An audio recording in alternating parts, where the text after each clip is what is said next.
Bismillahirrahmanirrahim. Assalamualaikum warahmatullahi wabarakatuh. Alhamdulillah wassalatu wassalamu ala Rasulillah wa ala alihi wa ashabihi mawalah. Wa la hawla wa la quwata illa billah, amma ba'du. Rabbi shrah li sadri wa yassir li amri wa hlul 'uqdatam min lisani yafqahu qawli. Taib, insyaallah kita akan melanjutkan pembahasan akidah. Kita kemarin telah sampai kepada pembahasan, kita telah selesai membahas tentang salah satu sifat Allah Subhanahu wa taala, yaitu adalah sifat wujud. Sebelumnya kita tahu bahwa mengenal Allah Subhanahu wa taala artinya mengetahui sifat-sifat Allah Subhanahu wa taala, baik sifat yang wajib ataupun sifat yang jaiz ataupun sifat yang mustahil. Adapun pengertian daripada sifat wajib adalah sifat yang ats-tsabitah la yaqbalu al-intifa, sifat yang pasti ada dan dia tidak mungkin tidak ada. Kebalikannya adalah mustahil, yaitu sifat yang pasti tidak ada dan tidak mungkin ada. Dan yang ketiga adalah sifat jaiz, yaitu sifat yang yaqbalu al-intifa wa thubut, sifat yang mungkin ada dan bisa ada dan bisa juga tidak ada, artinya tidak menetap. Baik, kita bahas kemarin yang pertama adalah sifat wujud, ya. Sifat wujud Allah Subhanahu wa taala. Sifat wujud Allah Subhanahu wa taala itu merupakan sifat wajib yang pertama. Dalilnya adalah karena alam semesta ini dia hadits atau bermula dari ketiadaan, dan segala hal yang bermula dari ketiadaan pasti membutuhkan faktor, ya, yang menyebabkan dia ada. Nah, faktor yang dia menyebabkan dia ada itu disebut sebagai Tuhan, yang kita kenal sebagai Allah Subhanahu wa taala. Maka Tuhan itu ada, ya, maka sifat yang pertama adalah wujud. Kemudian sifat yang kedua yaitu adalah sifat qidam. Apa ini maksud dengan qidam? Qidam itu adalah artinya adalah tidak berawal, sifat tidak berawal. Artinya Allah Subhanahu wa taala keberadaannya itu tidak didahului oleh ketiadaan. Nah, kalau kita 50 tahun yang lalu kita tidak ada, dan kemudian kita hari ini ada, berarti kita berawal dari ketiadaan. Oke. Nah, qidam itu adalah sifat tidak berawal dari ketiadaan. Dan kebalikannya adalah al-baqa. Ini sifat yang ketiga, sifat al-baqa. Sifat al-baqa adalah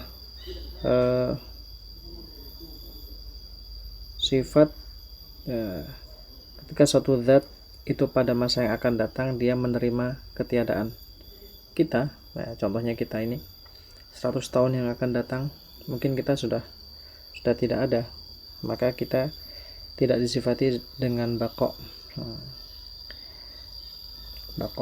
Baqa ini kalau terjemahannya adalah kekal, ya. Nah, kalau qidam itu tidak berawal, kalau baqa itu kekal, keberadaannya kekal. Ya. Jadi baqa itu adalah menafikan akhir, ya. Kalau qidam itu menafikan awal, kalau baqa menafikan akhir. Ya, artinya Allah Subhanahu wa taala itu dahulu itu ada dan sekarang ada dan akan selalu ada. Nah, sekarang kita lihat foto di sini, ya. Ilustrasinya. Kita telah meyakini bahwa Allah Subhanahu wa taala itu ada Tuhan, ya. Hari ini ada Tuhan. Dengan dalil yang pertama tadi itu, bahwa alam semesta itu dia berawal dari ketiadaan, dan segala hal yang berawal dari ketiadaan maka dia membutuhkan faktor tadi, membutuhkan faktor yang menyebabkan dia ada. Siapa yang menjadi faktor itu? Yaitu disebut sebagai Tuhan. Kita kenal sebagai Allah Subhanahu wa taala. Ya, Allah Subhanahu wa taala ada. Nah, kemudian kalau kita melihat kepada masa yang dahulu, pada masa yang dahulu kita lihat apakah pada 10 tahun yang lalu, 100 tahun yang lalu, 1000 tahun yang lalu, dan seterusnya pada masa yang lalu, apakah Allah Subhanahu wa Ta'ala pernah tiada? Maka jawabannya adalah, apakah Allah Subhanahu wa Ta'ala pernah tiada? Maka jawabannya adalah Allah Subhanahu wa Ta'ala senantiasa ada, tidak pernah tidak ada. Maka ini disebut sebagai kidam, ya, sifat kidam. Ketika kita melihat wujud Allah Subhanahu wa Ta'ala pada masa yang lalu, yang lampau. Dan kalau kita melihat kepada masa yang akan datang, 10 hari lagi, 1 tahun lagi, 10 tahun lagi, 100 tahun lagi, 1000 tahun lagi, apakah Allah Subhanahu wa Ta'ala akan sampai pada titik di mana Allah Subhanahu wa Ta'ala tidak ada? Maka jawabannya tidak, Allah Subhanahu wa Ta'ala senantiasa ada. Maka ini merupakan sifat namanya bako. Ya, bako. Apa dalilnya? Ya. Kemarin kita sudah sampaikan bahwa ya mungkin yang sulit di awal-awal saja, kemudian selanjutnya insya Allah akan lebih mudah. Ya. Dalilnya adalah pada kidam, misalnya pada kidam. Kalau seandainya Allah Subhanahu wa Ta'ala itu, ya, Tuhan itu tidak kidam, tidak berawal. Apabila Allah Subhanahu wa Ta'ala itu memiliki awal, maka otomatis Allah Subhanahu wa Ta'ala itu disebut sebagai hadis. Sifat Allah Subhanahu wa Ta'ala itu hadis, karena kidam itu merupakan lawan dari hadis. Hadis kemarin kita bahas bermula, ya. Kidam ini tidak bermula. Kalau kita sifati Allah Subhanahu wa Ta'ala itu tidak kidam, berarti hadis, kan begitu. Padahal kemarin dalilnya kita sampaikan bahwa alam semesta itu dia itu hadis, dia itu bermula, dan segala hal yang bermula pasti membutuhkan faktor tadi, ya, itu disebut sebagai itu. Nah, kalau Allah hadis berarti dia bukan faktor itu, berarti bukan faktor. Nah, ini ya, apa namanya dalilnya, ya. Coba kita lihat dalilnya.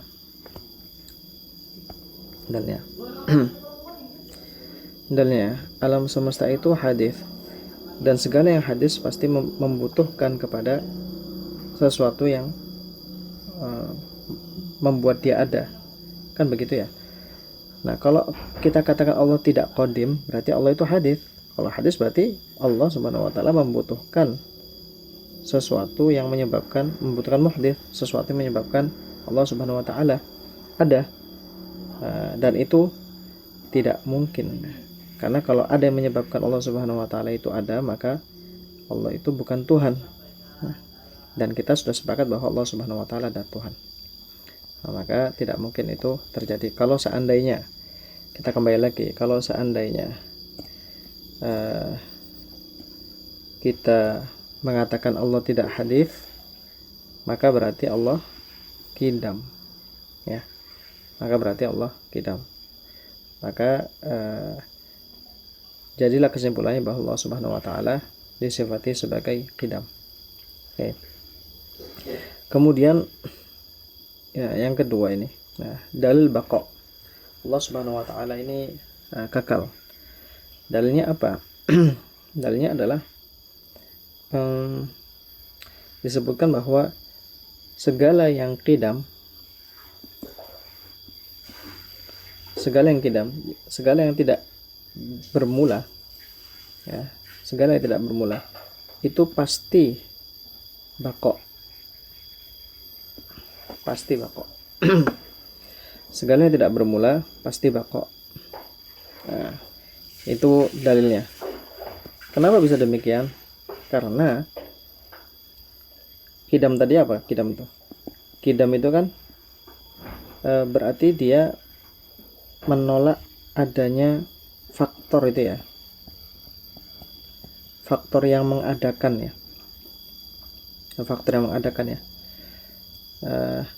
dan pada bako pada bako. Ini juga sama, menolak faktor yang meniadakan. Nah, faktor yang meniadakan. Coba kita lihat sini ya. Sini contohnya nih. Nih kita lihat. Di Allah Subhanahu wa taala ada. Ya. Kalau kita lihat ke masa yang lampau, Allah Subhanahu wa taala ada atau tidak? Kalau kita mengatakan tidak, kalau kita mengatakan tidak dan Allah sekarang ada, maka ada faktor di sini yang menyebabkan Allah Subhanahu wa taala ada. Kan begitu? Nah, dan kita sudah sampaikan bahwa kalau ada faktor yang menyebabkan itu, maka faktor itulah Tuhan. Tadi itu ya. Nah, kalau kita mengatakan Allah sebelumnya tidak, berarti ada Tuhan dong selain itu. Dan kita sudah sebutkan bahwa tidak ada Tuhan selain Allah Subhanahu wa taala. Oke, maka jawabannya hanya satu berarti. Berarti Allah Subhanahu wa taala itu ada. Sama juga demikian. Kalau kita melihat kepada Allah Subhanahu wa taala ada, kemudian kita melihat kepada masa yang akan datang, apakah akan ada atau akan menerima ketiadaan? Kalau kita menjawab tidak, kalau kita menjawab tidak, maka sekarang kan ada. Lalu yang menyebabkan dari ada kemudian menjadi tiada itu siapa? Faktor. Nah, faktor inilah yang disebut sebagai Tuhan. Nah, dan kita sudah sepakati bahwa Allah Subhanahu wa taala Tuhan, maka tidak mungkin ini terjadi. Tidak mungkin. Berarti kalau tidak mungkin ini terjadi, maka tidak mungkin jawabannya Allah Subhanahu wa taala menerima ketiadaan pada masa yang akan datang. Allah Subhanahu wa taala maka akan selalu ada. Itu jawabannya. Ya. Jadi Allah Subhanahu wa taala ada, tetap ada, akan selalu ada. Kalau berubah menjadi tidak ada atau menjadi dahulu tidak ada, maka membutuhkan faktor.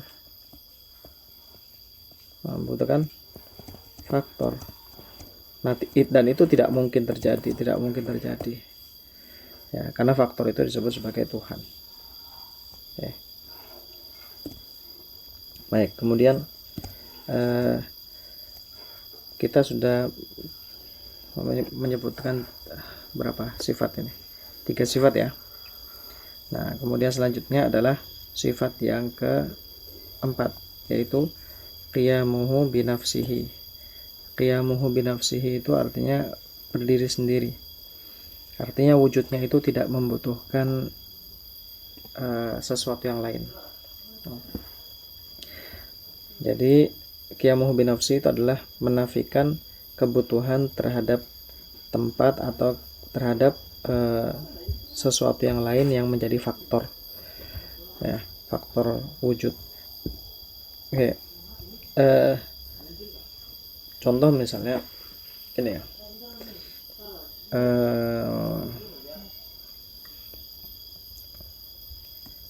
ini ada orang ya, orang dia punya sifat-sifat tertentu. Sifat-sifatnya misalnya dia berkulit hitam misalnya, kemudian dia tubuhnya tinggi misalnya, kemudian dia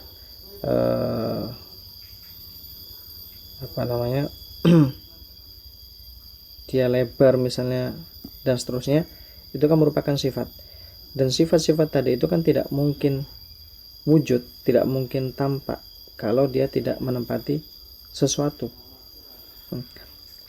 Ya, kalau misalnya nggak ada orang di sini kan nggak mungkin hitam itu ada, warna hitam itu ada. Ya, maka warna hitam itu sifat tadi itu, sifat hitam, sifat tinggi, sifat lebar, dan seterusnya. Sifat itu untuk dia itu ada, dia membutuhkan tempat. Tempatnya ya orang tadi itu, ya, supaya sifat tadi wujud. Kalau nggak ada orang tadi ya sifat tadi nggak akan wujud. Maka sifat-sifat seperti tadi, lebar, tinggi, dan lain sebagainya, itu wujudnya membutuhkan tempat, ya, membutuhkan tempat. Nah, dan Allah Subhanahu wa taala merupakan zat bukan sifat, maka Allah Subhanahu wa taala tidak membutuhkan tempat. Oke. Dan kemudian selanjutnya juga tidak membutuhkan mukhasis. Tidak membutuhkan mukhasis. Mukhasis itu apa? Mukhasis itu adalah faktor tadi itu. Nah, ini yang tadi kita sebutkan tadi itu. Kalau Allah Subhanahu wa taala itu ada, kemudian menjadi tidak ada, maka perubahan ini membutuhkan faktor, kan? Siapa yang menyebabkan Allah yang sebelumnya ada kemudian tidak ada? Nah, ya. Kalau Allah Subhanahu wa taala ada kemudian tetap ada, maka tidak membutuhkan faktor di situ. Kalau Allah Subhanahu wa taala itu tidak ada dahulu kemudian menjadi ada, nah ini perubahan lagi. Nah, ini butuhkan faktor di sini. Siapa yang menjadi faktor di sini? Dan Allah Subhanahu wa taala itu tidak membutuhkan mukhasis, tidak membutuhkan faktor, sehingga Allah Subhanahu wa taala wujudnya ada dan akan selalu ada. Nah, jadi sifat yang selanjutnya adalah Allah Subhanahu wa taala tidak membutuhkan berdiri sendiri, artinya tidak membutuhkan faktor yang lain. Keberadaannya itu tidak membutuhkan yang lain. Nah, kalau seperti ini kalau tiada kemudian Allah menjadi ada, berarti kan keberadaannya membutuhkan yang lain. Nah, di sini siapa yang membutuhkan siapa? Baik. Kemudian sifat yang selanjutnya adalah mukhalafatun lil hawadits.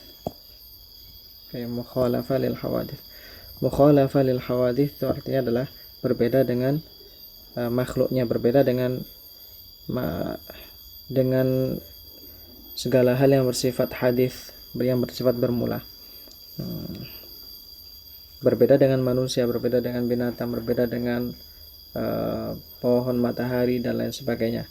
Pokoknya segala hal yang hawadits, yang berasal dari ketiadaan, itu tidak pernah sama dengan Allah Subhanahu wa taala. Maka mukhalafah lil hawadits itu maksudnya adalah menafikan kesamaan Allah dengan makhluknya. Maka apabila makhluknya itu memiliki sifat-sifat seperti sifat dia tinggi, dia pendek, dia hitam, dia putih. Nah, ini semua adalah sifat-sifat yang melekat pada hawadits, dan Allah Subhanahu wa taala tidak sama dengan itu. Artinya Allah tidak bisa sifati dengan hitam, putih, tinggi, pendek. Nah, termasuk juga di antaranya adalah misalnya makhluk itu memiliki sifat yang memiliki wajah, kemudian tangan, ya, kemudian kaki, ya. Allah Subhanahu wa taala itu tidak sama dengan manusia. Artinya kalau disebutkan Allah memiliki wajah, artinya wajah yang sebagaimana manusia seperti ini, maka itu adalah pemahaman yang keliru. Kalau Allah Subhanahu wa taala dikatakan memiliki tangan, kemudian dimaknai tangan itu merupakan bagian dari tubuh seperti ini, maka itu juga merupakan pemahaman yang keliru. Dan seterusnya, ya. Dan seterusnya. Oleh karena itu, di dalam tafsir-tafsir ayat-ayat yang menunjukkan bahwa Allah Subhanahu wa taala memiliki keserupaan dengan makhluk, ya, seperti memiliki keserupaan dengan manusia, maka biasanya ada dua cara untuk memahaminya. Cara yang pertama adalah tafwid.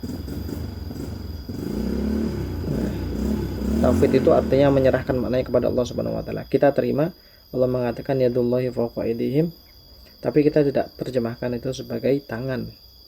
Karena kalau kita menerjemahkan sebagai tangan, maka tangan itu definisinya adalah sebuah anggota tubuh, sebuah organ. Baik itu tangannya itu bentuknya seperti kita, itu ada 5 jari, ya. Ada 5 jari, atau bentuknya lain seperti misalnya tangannya tangan binatang yang mungkin jarinya cuma ada 3 misalnya. Nah, tapi ini juga disebut sebagai tangan juga. Dan Allah Subhanahu wa taala tidak seperti ini maupun tidak seperti ini. Bahkan tidak merupakan anggota tubuh. Sehingga maknanya itu diserahkan kepada Allah Subhanahu wa taala. Wallahu alam maksudnya apa. Tapi yang jelas Allah Subhanahu wa taala mengitsbatkan yadullahi fawqa aydihim begitu. Sebagaimana kita memahami alif lam mim, ya. Kita tidak mengetahui maknanya, tapi yang jelas itu Allah Subhanahu wa taala memiliki maksud, ada makna di situ, tapi kita tidak mengetahui. Kemudian yang kedua adalah takwil. Takwil adalah memalingkan maknanya dari yang nampak kepada makna yang jauh, dari makna yang dekat kepada makna yang jauh. Ketika kita mendengar kata yadun gitu ya, maka yang nampak yang pertama kali kita ingat adalah ya tangan ini ya.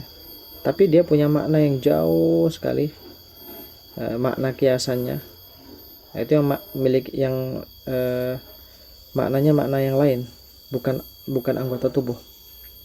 Misalnya seperti makna kudroh, misalnya kekuasaan. Kekuasaan. Nah, ini maknanya jauh sekali.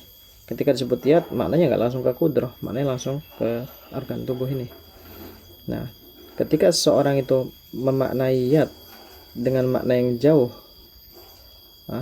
jadi memalingkan makna yang dekat ini, dipalingkan maknanya ke makna yang jauh, disebabkan karena alasan tertentu, yaitu adalah kemustahilan Allah Subhanahu wa taala sifat dengan ini, maka ini disebut sebagai takwil.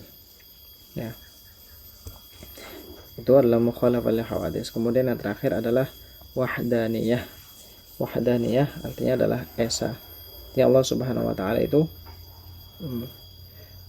satu ya. Allah Subhanahu wa taala itu esa. Allah Subhanahu wa taala esa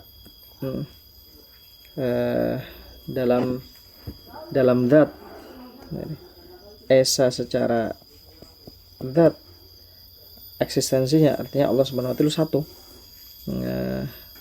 tidak dua. Kemudian secara sifat, secara tindakan. Bagaimana maksudnya? Jadi Allah Subhanahu wa taala itu esa secara zat, itu artinya Allah itu satu ya. Tidak ada sekutu ya. Jadi kalau misalnya mengatakan Tuhan itu ada dua, nah itu berarti menyalahi sifat wahdaniyah Allah Subhanahu wa taala. Kemudian maksud daripada esa secara zat itu juga adalah Allah itu tidak terangkai, satu kesatuan. Artinya bukan berupa rangkaian. Artinya tidak ada bagian-bagian. Kalau manusia kan ada bagiannya, ada wajah, ada tangan, ada kaki, ada telinga dan lain sebagainya. Tapi Allah Subhanahu wa taala itu esa, artinya tidak berupa rangkaian. Artinya Allah itu satu. Ya. Oke. Kemudian esa secara sifat artinya apa? Artinya tidak ada manusia, tidak ada makhluknya yang memiliki sifat yang sama dengan Allah Subhanahu wa taala. Ya. Maka sifat wujud Allah Subhanahu wa taala itu berbeda dengan sifat wujud manusia.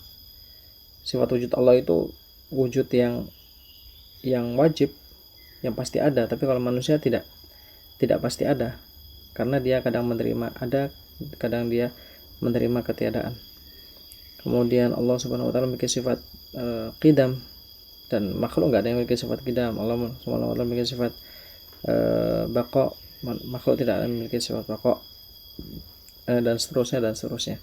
Jadi sifat yang kita bahas ini merupakan sifat yang hanya dimiliki Allah Subhanahu wa taala. Ya, tidak ada manusia, tidak ada makhluknya yang memiliki sifat yang sama dengan Allah Subhanahu wa taala. Oke. Bahkan kalau misalnya nanti kita akan bahas sifat maha mendengar. Jadi maha mendengar ini tentu sifat yang tetap berbeda dengan sifat manusia mendengar. Kemudian yang terakhir adalah esa dalam fi'il perbuatan. Maksudnya apa? Maksudnya adalah tidak ada yang terjadi di dunia ini, di alam semesta ini, kecuali itu merupakan ciptaan Allah Subhanahu wa taala. Jadi tidak ada di dunia ini yang keluar dari ciptaan Allah Subhanahu wa taala. Tidak ada satupun. Ya, jadi kalau kita melaksanakan sholat, siapa yang menciptakan gerakan sholat itu? Itu Allah Subhanahu wa taala. Kalau kita tidur, siapa yang menciptakan tidur kita? Allah Subhanahu wa taala. Kalau kita melakukan apa, semua itu diciptakan Allah Subhanahu wa taala. Jadi tidak ada yang sesuatu yang terjadi yang itu terlepas dari ciptaan Allah Subhanahu wa taala. Misalnya kita mengatakan, loh, saya mengaji ya karena ya saya yang menciptakan perbuatan itu, ya saya sendiri, bukan Allah Subhanahu wa taala. Enggak. Nah, seperti itu ya. Jadi itu dimaksud dengan sifat wahdaniyah. Jadi esa secara zat ya, tidak memiliki sekutu dalam hal wujudnya. Kemudian esa secara sifat tidak memiliki sekutu dalam sifatnya. Esa secara fi'il tidak memiliki sekutu dalam perbuatan, dalam menciptakan. Nah, segala hal yang ada itu kan semua diciptakan Allah Subhanahu wa taala. Ya, tidak ada yang berserikat dengan Allah Subhanahu wa taala dalam tiga hal ini ya. Maka Allah Subhanahu wa taala wahdaniyah, sifatnya esa. Oke. Nah, demikian pembahasan kita. Insyaallah nanti akan kita lanjutkan pada pembahasan yang selanjutnya. Allahu taala a'la wa a'lam. Sallallahu alaihi wasallam Muhammadin wa ala alihi wasallam. Wassalamualaikum warahmatullahi wabarakatuh.